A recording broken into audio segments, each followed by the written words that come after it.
we're like Sayeda, like our family is so close knit. Everyone always comes over. Like I don't care where you are. We're traveling for Thanksgiving to be with the family. So, and what you were saying, Coach K, is it is different when you get older because it's like you had your immediate family, your brothers and sisters, mom and dad, and now you have your own separate families. So that's why I was curious, like, where do you decide, like, once you start getting married and having significant others, does everyone just all join together?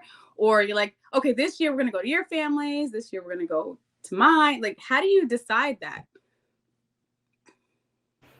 At least in my family, we try to be fair. I mean, like one of my uncles, he would go to his wife's side because they live in northern Ohio, and then we would just know like, oh, it's aunt, it's her Their year. turn. Yeah, and like we also kind of base our like gathering too around like my my twin, she isn't with my niece. It's just like so confusing to like try to explain.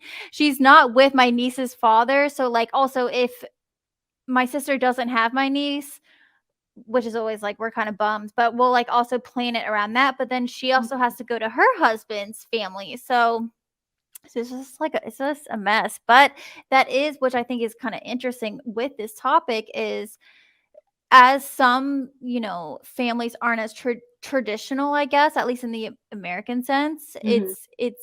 it's gonna look different now, and it's just a little more complicated, just have to be a little more strategic. But yeah, we try to just spend time we try to make it fair, but also just So depends. like you said, this year you're doing it on a Friday to make sure you can accommodate like everyone. Mhm. Everybody Mhm. can get Yep. together. That's cool. Yeah.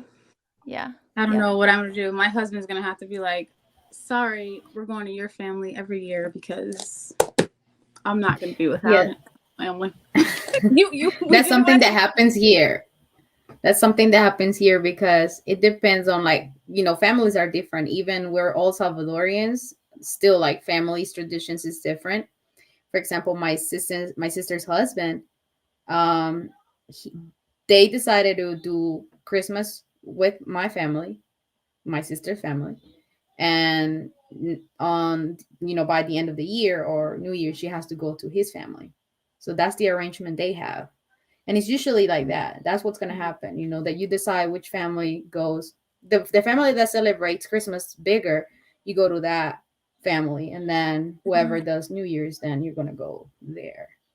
Is it ever a So fight? I wonder. Like, no, I want to go see my. hmm, Like, we're just gonna go separately because. you know what, it depends on how you look at it, because the way I see it is like the person, whoever gets to be with me, has to understand that my family is very attached, right? And I want to be with my family on Christmas. I want that. I don't care about New Year's. So I'll give you New Year's, but my family, but my dad, my grandma go to bed early. So all I have to do, honestly, is just have dinner with them, just spend some hours with them, help Mhm. them cook. By 12, we're done. And then if you want to go and party, I think party can wait.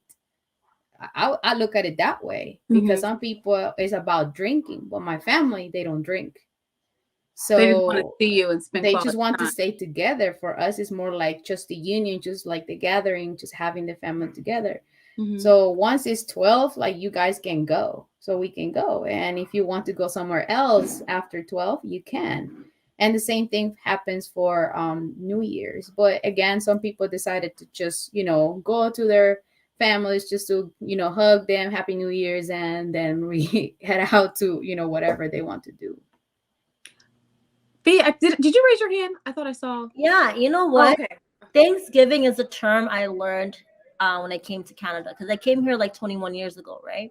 And back home we don't have Thanksgiving, so I was wondering like what it was about. And then Because you're Bangladesh, right? I'm I from know you didn't get Bangladesh, a chance to. yeah. So when I came here, like I didn't know what it was. I was very unfamiliar. Didn't really know what the tradition was until I started going to other friends, like my friend's house. They were inviting me over, and when I started looking it up, because Thanksgiving up here, it was kind of like it's looked at I think there's two groups: people who look at it in a way that's like celebratory and you come as like a family, and there's people who look at it as especially indigenous people. I have a lot of indigenous friends, native friends, who don't celebrate it at all. They're like, they remind you of what is Thanksgiving, what it originated from.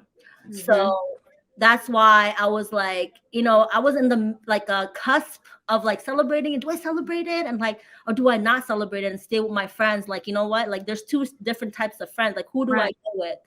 Right. So I'm like, you know what? Let me just stay my ass home.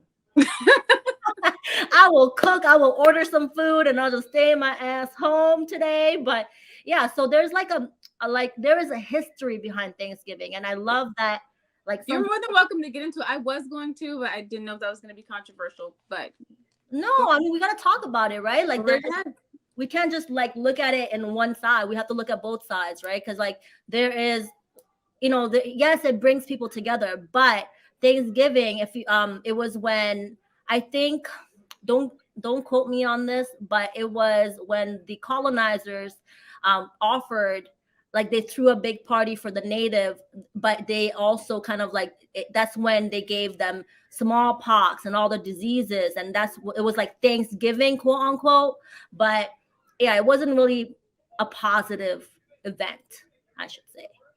So Which is interesting go because ahead. my stepmom she has a lot of because I know some people say they have some Native American in them, but my stepmom has a lot, but it, they don't mind Thanksgiving, I guess. So I guess even for some, it probably maybe it's how like maybe close you are and connected to that No, it's the definitely culture. So the I think first it's and funny. second generation. I think it's funny. If we're gonna talk about it, we can do it. I was just talking about this morning because when you're a child, you have half the class dress up as like the Pilgrims, half the class dress up as like the Indians, and you're like, let's come together and have Thanksgiving, and everybody has a turkey. But it's so cute until you realize like what actually happened, like the real story, which was, yes, like the Pilgrims were people from the European countries that came over and they discovered America. But the first year they were here, they didn't know how to farm the land. They didn't know how to hunt for food. So they were going to die. They were dying. And the reason they survived, like I remember my history teacher got into how they were building forts and they started boiling their shoes and their belts because they were made out of leather, and that's what they were eating because they didn't know how to harvest the land yet, and it was winter. So the Native Americans pretty much came and they shared their food with them, and they brought like the corn and the turkey, and that's what they ate through that first winter that helped them survive.